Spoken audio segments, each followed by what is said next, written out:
Yeah, I've been meaning to react to the second LTT video for the last few days. Um, Given that I did the first one and then realized when I got on today that he had done a third video. So we'll have that third one up here within the next couple of days or so as well. But for right now, let's go ahead and get the let's get the second one going. Uh So this one, my Linux curse is not over, but it's getting better. That's good. I'm glad it's getting a little bit better for Linus. He poor guy had some terrible issues that first time, but the first video it did seem like he was doing a little bit better. So let's see. Let's see how it goes. 2026 edition was supposed to be a three-part series. The setup, a task-off challenge episode testing day-to-day usability, and a conclusion. But then the first week was full of so many unexpected highs and lows. We knew there had to be another video, especially after the Linux community exploded after I picked Pop! OS again. And while Luke and I seem to have been praised for our choices, I can tell you guys firsthand that it has not been a smooth ride for me. Meanwhile, things were going so great for me, I decided to dip my toes even further, attempting some more complex tasks that I didn't expect to go super well, just to see what would happen. And I ended up trying some other distros which addressed some of my issues with Pop! OS, but also ended up being frustrating in their own ways. Yeah. So Linus trying the different distros and everything. One thing you'll learn as you get deeper into Linux, especially desktop Linux, is that distro is more so just a starting point. There isn't really that much difference one distro to the next outside of like update cadence, packaging the software, what package manager it uses. Other than that, I mean, it's pretty similar across the board for the most part. I'd say probably like 95% of the distros out there are going to be about the same. I feel like I've got to start this by explaining my brain-dead choice of Pop! OS. It was amazing how many people got angry at me for picking the same distro that screwed me over last time. But if you guys remember, I actually used Manjaro last time after I was assured that the bug that I encountered when I was setting up Pop! OS was a one-time fluke, and then I got piled on for being so quick to abandon it. So this is me putting aside my past experience after seeing so many people, listicles, and chatbots that still recommend it. That willingness to try again is a good thing for Linux. I mean, if everybody bailed after one bad experience, there would be no distros left to try. Nothing is perfect, and unfortunately, That is true. Nothing is perfect. And however, with his Pop! OS experience the last time, I mean, it was a very, very weird thing. Pop! OS now is still a fine distro. There's tons of people out there that still use it. The only, I guess, small issue with Pop! OS now is that the desktop environment is in beta. So you're going to run into some quirks, some kinks, some weirdness when it comes to the desktop environment, but under the hood, everything should still be fine. Like, Pop! OS is still built off of Ubuntu LTS, and it should still work pretty good for most everything else. that goes especially for Pop! OS. System 76 has spent the last couple of years hard at work on a new desktop environment, Cosmic, and it's been a challenge. Linus, Cosmic is basically in beta. Don't you know that it's not ready yet? No, I didn't. For one thing, where does it say that? The thing that I downloaded was called LTS, or long-term support. That's like the opposite of beta. I would have had to journey to a random blog post from back in September of 2025. So it's called LTS because, like, this version of Pop! OS he installed, if he would have waited like another month, the 2604 would probably be out. Because it's built off of 2404 Ubuntu LTS. That's why they name it this way. I wish they would do it a little different, but that's the way System 76 lists it, so that's the way it is. Yeah, but I mean, if he didn't know it was in beta, I mean, that's, kind of an issue. Like, they should put that more out on the front. I think it's still, I can't remember offhand if they've quote unquote released it yet, or if it's still technically in beta or not. But either way, they're still working at the kinks. To discover that Cosmic is now in public beta. Number 2, maybe this is a hot take, but maybe if System 76, a commercial entity, not a random open source contributor, knows that it's not ready for prime time, instead of blaming me, we should probably blame the company that shipped it.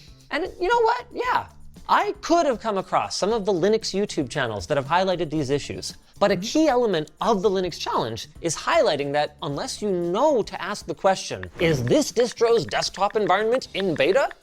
It can be hard for new Penguin curious users to find the right answers. So as we keep going, it's important to think of the Linux challenge not as an attack on Linux, but as more of a pen test for how friendly it is to newbies. I wouldn't say it's necessarily a pen test, but more so just a test in general. You're not diving into anything security related, so it's not a pen test. However, I mean, he's partially right when it comes to the desktop environments. However, 99% of the desktops out there, like, KDE, XFCE, all of them, none of them are in beta. They all work great. If you like their layouts and their workflow and everything, like, they're all great. Cinnamon's another one that works great. And then there's even a ton of, tiling window managers and scrolling window managers and stuff that you can use once you become, if you like that workflow and you become more adept at Linux and all that kind of stuff. But it was just bad luck that he happened to choose the one that's, still working out some kinks. My Bazite adventure started a bit better than Linus at first. But if you remember in part 1, I mounted my SMB share. Yep. I was shocked at how easy it was to find, because normally on Windows, I would have to type in the address bar and find it. Versus on Bazite, I just clicked on network and it found it right away. But I didn't realize that wasn't mounting it. That was just creating a shortcut. This means my read and write permissions were all over the place, and I couldn't save some files to my network drive if I clicked on that shortcut. To solve this, I had to do some Googling, and I found out that I needed to modify my fstab file to point the network location to the MNT folder on my drive. So I did that, but then I noticed that I had 2, both of which were still behaving like a shortcut.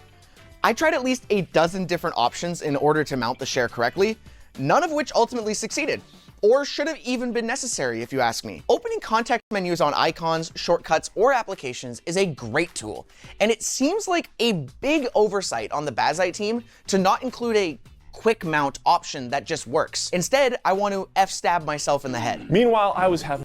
So the fstab file, or fstab, or there's a few different people pronunciation, do it weird for it and whatnot, but yeah, I can see how that would be irking, I guess you could say.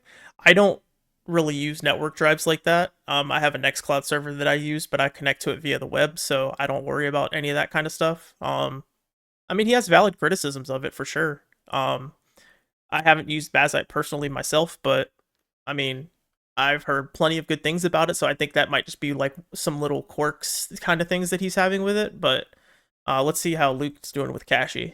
A grand old time on Cache, and since I felt more comfortable than the other 2 guys, I decided to get a little bit daring. I uninstalled my entire Cinnamon desktop environment on purpose to see if I would run into any challenges. It took about 20 minutes max before I was up and running with KDE Plasma, and my only issue was that I had to... So Plasma is a solid desktop, as you can see from the layout here. It's not quite, but it's very Windows-esque. And there's a lot of people that have, made themes and stuff and icons, packs, and everything to make it look almost identical to Windows. I mean, you can do that with a lot of the different desktops, but quote unquote out of the box, Plasma has a very similar type workflow to Windows to an extent. There's way more customization and stuff you can do. However, like if you just want to boot it up and get going out of the box, it's a great desktop. I used it for a while.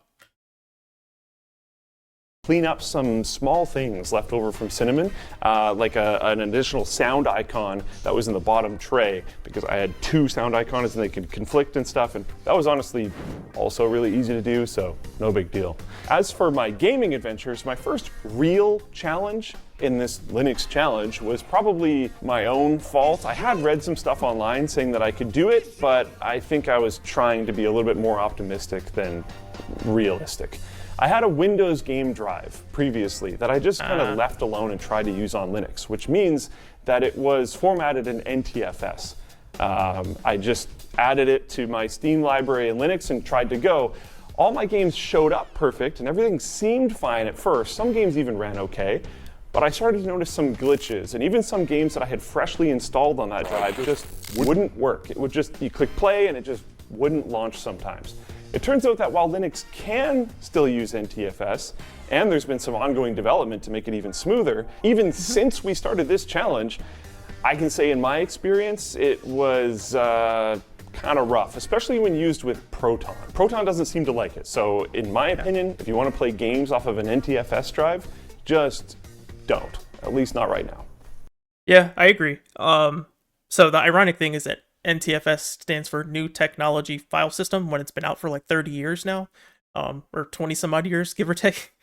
But yeah, he's absolutely right. If you have your NTFS drive and you maybe don't want to delete all of the games, maybe you're dual booting Linux and Windows or something like that, or Mac, I would recommend, instead of trying to use an NTFS drive, either getting a new drive or partitioning that drive into like an ext4, and making an ext4 partition, or like XFS or Btrfs or something like that.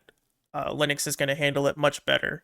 While, like you said, it is getting better for NTFS, but you're going to run into all kinds of quirks and stuff with it. Yeah. If you're 100% on Linux, format the drive, get rid of NTFS, use ext4 or XFS or Btrfs or one of those. My gaming experiences were mostly smooth, with two major exceptions though. One of which I'm actually gonna save for the conclusion because it's kind of a spicy one, so make sure you get subscribed for that. But the other was actually the first game that I tried to fully play on Linux, Poppy Playtime Chapter 5. I wanted to stream it, but I was getting no audio and no picture, which is not ideal for a stream. Oh no, are we not gonna be able to play? But then it suddenly just popped in and started working fine. I played it for a little while, and then the same thing happened again. Look, all the friends are here. Isn't this amazing? Oh. Well, it turns out that the pre-rendered cutscenes weren't working. Proton, which is the compatibility layer that allows non-native Linux titles to work on Linux, is missing proprietary licenses for H.264 and H.265 video codecs. Yep. What was the solution? A community fork called Proton GE, which thankfully was in the Bazite store. That's a pretty simple fix, but it's... So Proton GE is great. There's also, I know Luke's on the on CachyOS, there's also a CachyOS custom Proton as well. I love Proton GE. It's made by Glorious Eggroll, the guy who started and runs Nobara Linux. And he does a fantastic job with Proton GE. If out of the box, whatever game you're trying to run is not working with either like Proton Experimental or whatever the stable one is in Steam at that time, I highly recommend using Proton GE or Proton Cachy. They both work great. Sometimes you can try them and they might even give you a little bit of a performance increase. But or sometimes, like they were saying with the proprietary codecs and stuff, you know, it's kind of hit or miss. It's a lot of trial and error. See what works. Use Proton DB like I showed in the last one to see what people are doing. That's the best bet. Also one that highlights how unrealistic some Linux evangelists can be about the experience. No, in many cases, it doesn't just work out of the box, and users who don't treat fixing their operating system as a hobby will be looking for someone to blame for this hassle. So is it Linux? Valve? Mob Entertainment? The user? Maybe all? Or, hear me out, none? It's easy to jump on the blame bandwagon and hate on some developers for not prioritizing Linux, but ask yourself this: if 50% of your customers were on Windows and the other 48% are on Xbox and PlayStation, would you be stoked on hiring a fourth group of employees whose job it is to deal with the other 2%? Especially knowing that those 2% are not running one OS, but are probably running different flavors of OS? I mean, maybe you would, but it's more... Yeah, from a business point of view, that's not a good business practice generally, unless they're going to gain something very specifically off of it. That's why That's why Valve started doing Proton in the first place, so that way things can run on Linux better. It's not, like he's saying, it's not, certain cases it's the developer's fault. But yeah, in this case, it's definitely not. It's not even really the user's fault. But I'm glad that he's, having some success, being able to find, the custom protons and things like that. Important to remember that just like the users, many companies don't treat fixing operating systems like a hobby. Okay, so then we blame Valve. No, obviously not. It's super cool that they have put so much support into Proton, but the fact that they've paid so much already is not a good argument that they should just obviously pay even more for these commercial video codecs. The point I'm trying to make here is that enjoying the Linux experience requires a no-blame mindset. Some stuff's gonna work, and some stuff won't. It's not anybody's fault. Everyone is doing their best. So with that in mind, throw out what I said earlier, because I'm not mad at System 76. In fact, I left Pop! OS on my main desktop just for the lulz, and it mostly worked for most things. With that said, when it came time to install Linux on my other systems, I did opt for something different, starting with Bazzite on my home theater PC. It's just too bad the Linux curse followed me there as well. Bazzite has different versions of their installer, depending on the brand of your GPU and whether or not you want the SteamOS full screen experience. Yep, that is correct. On their website, I believe I showed this in the last reaction too, when Elijah was talking about Bazzite. You go to Bazzite's website, if that's the one you decide to go with. You can choose desktop, which GPU vendor you have, which desktop environment you want, and then if you want the Steam gaming mode, which if you have a Steam Deck or you've seen the Steam Deck interface where it's like the big thing and you can use the controller primarily, that's what it means by Steam gaming mode, like out of the box, like that's what it's going to launch into. Well, I've got an NVIDIA GPU, and yeah, I want that experience. That's kind of the point of it on a home theater PC. So I picked this one, and let's put it this way.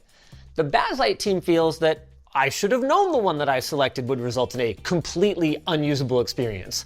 Wait, what did it say? How did Linus manage to break Bazzite? It seems he installed the game mode version.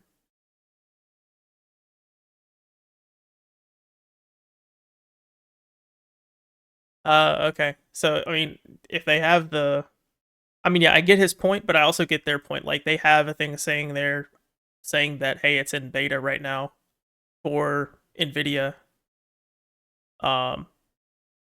Yeah, another point to use to really go for AMD, but there is a side to it where if somebody has specific hardware and they're wanting to use it, it needs to get to a point where it should, but that's where especially Linus Torvalds has been irked with NVIDIA in the past. Like, he's got that famous clip telling NVIDIA to fuck off. But at the same time, like, yeah, for average Joe user that wants to use it, I definitely get his But issue. to me, that's actually not that obvious. Coming from the Windows, Google, normie world, where a stable service like Gmail was labeled beta for 5 years, it's not that unreasonable to think that you can daily drive a beta and have a mostly functioning experience. In Linux, that's an expectation that needs to be completely thrown out the window. Here, beta seems to mean this is broken, and if you're not a developer, you should probably just download the LTS, which might also be beta. No, an LTS is never going to be beta. He's just kind of misinformed on the way they labeled it. They just call it LTS because it's built off of Ubuntu LTS. But it's neither here nor there. Like, he's just kind of pulling at strings now, in my opinion. Clearly, we've got to reach a middle ground here, and Bazzite seems to agree because they have updated the messaging on their site. Anyway, that happened later, so to get my system up and running, I ended up doing what many Linux people do and switching to a Radeon card, which was completely painless. Why run Bazzite when I could just run SteamOS on the Steam machine that we built on this channel like a couple months ago? I can't believe I forgot about this thing. I've been meaning to install it. I actually ended up throwing SteamOS on my home theater PC. Nice.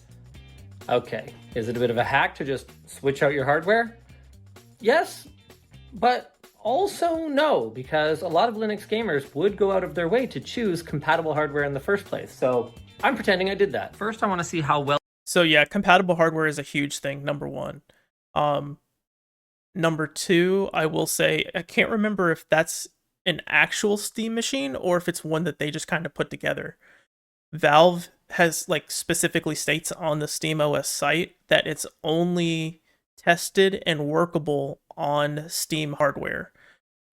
So if he has issues, which he has in the past when he's tried to run SteamOS, that's on him. That's not on anybody else. Well, this integrates with my system here. Let's hit power toggle for the PC. No way.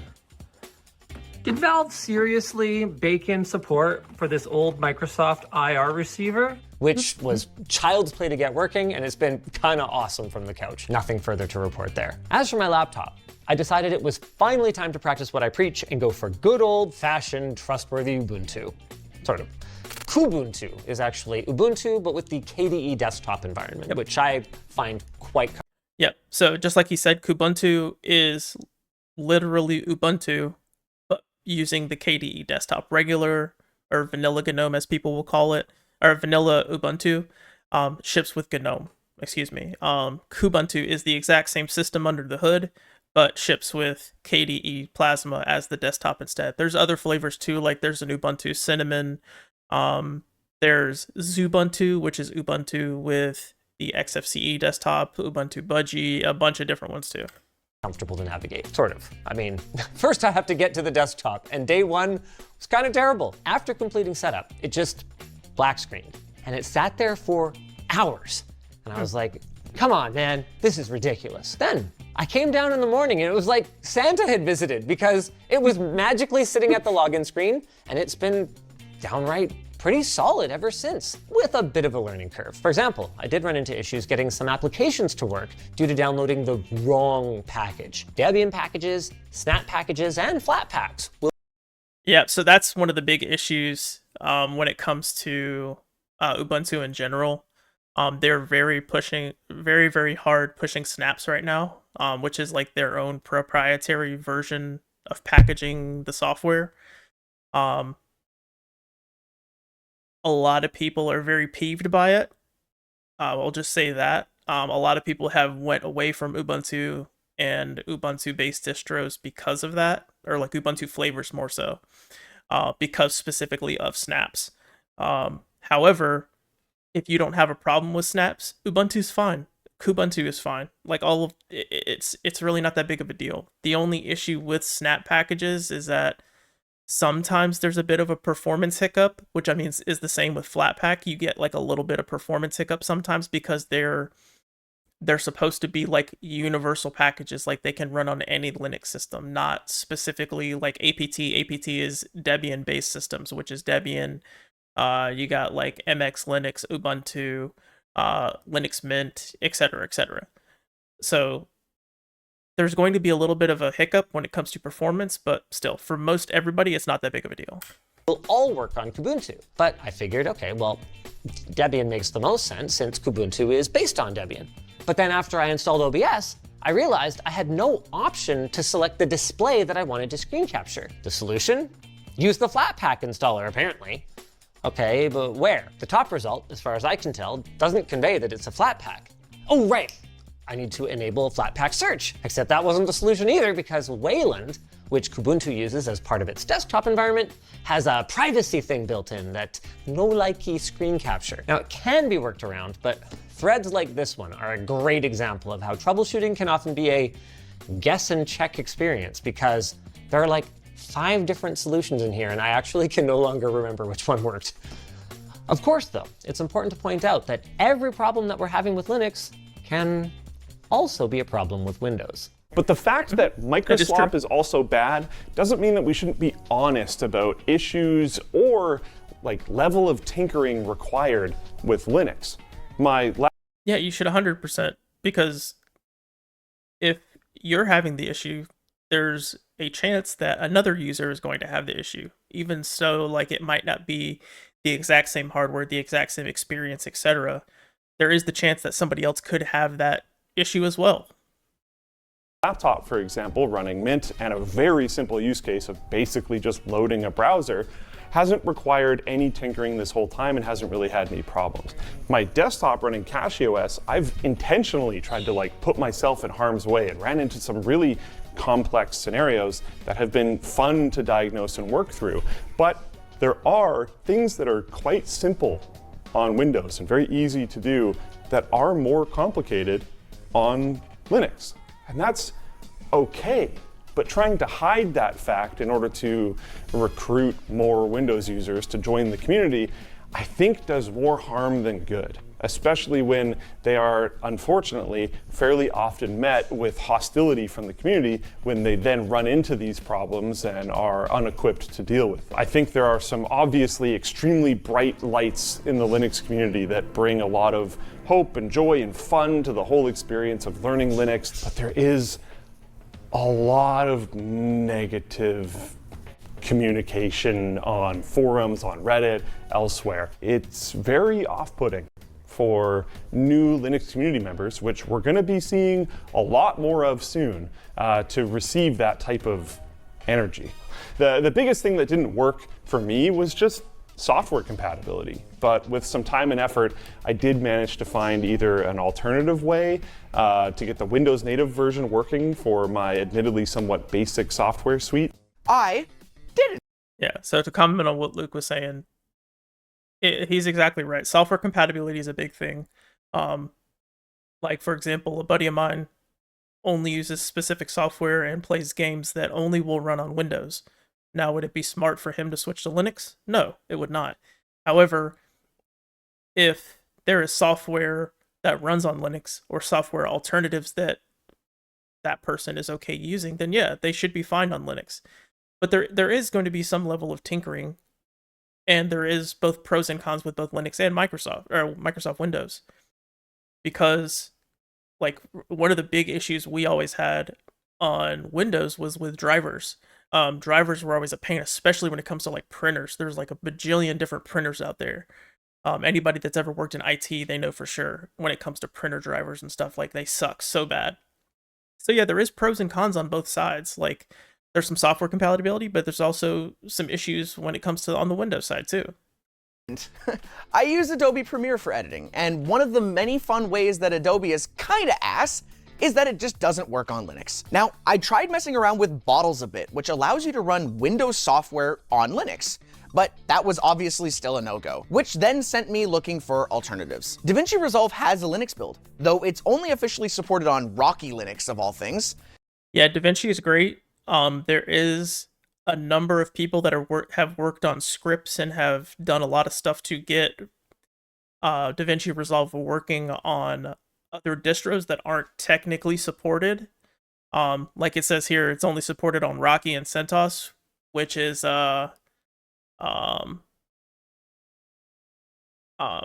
off of Red Hat, which is in the Fedora ecosystem and Red Hat ecosystem and stuff. So there's a lot of great. There's even FOSS versions of it, like Kdenlive, Shotcut, things like that.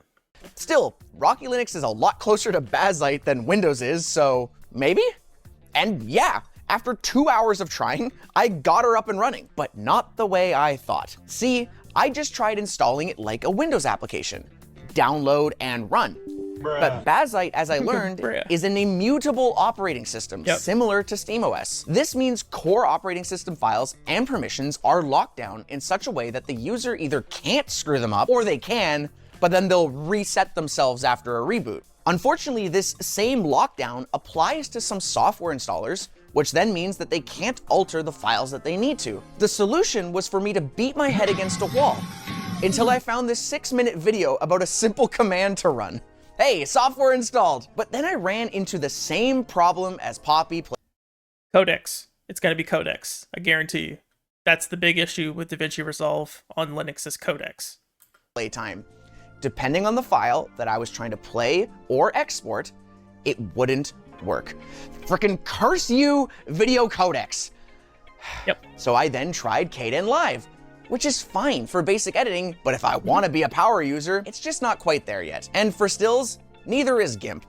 You know what? I'm gonna be the one to say it. GIMP sucks. With that said, I don't mind GIMP. A good alternative if you're not a big fan of GIMP would be Inkscape. Inkscape is a good one.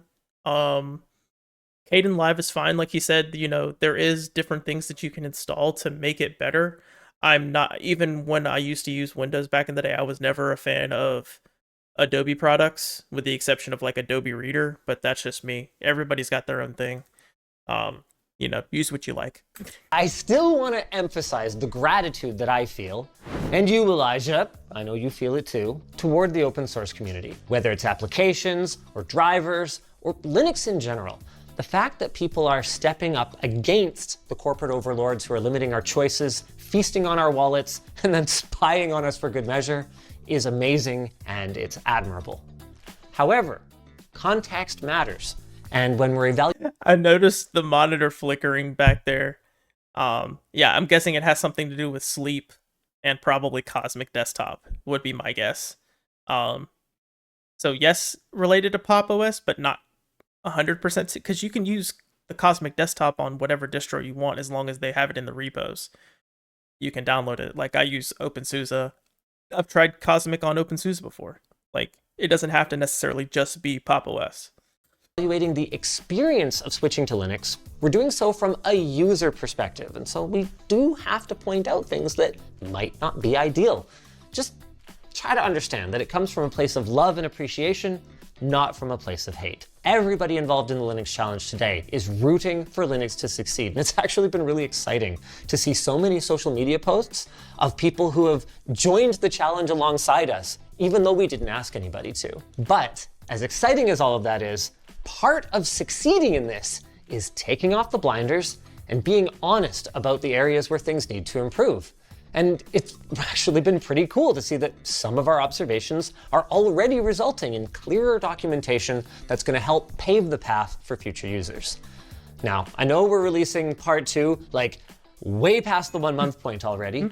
Elijah was busy fixing our environmental chamber, among other things, but we do still have more videos lined up for the series, and as you guys can see, even though we're past the month, there will be some surprises in the future parts. Part 3 is going to have us do some fun challenges, and then part 4 is going to be the conclusion where we sit down on the couch together and talk about our final thoughts. If you guys enjoyed this video, go... Okay, so yeah, going back to what he was saying at the end, yeah, as long as, and people generally can tell, as long as you're coming at it from a constructive criticism standpoint and not just doing, you know, bashing it just to bash it, as long as you're talking about it in a sense of trying to help, most people are going to be okay with that. And even like he referenced, the Bazite devs, you know, fixed the documentation a little bit better so that way more people could understand it, like he was saying. So there's, as long as you're genuine, people are generally going to be okay with stuff as long as you're criticizing constructively. But either way, that was good. I'm glad they're continuing on. And of course, they got the number 3 one right here. I'll do that one in a few more days. But do all the YouTube stuff down below. Like, comment, subscribe, all that good stuff. Until next time.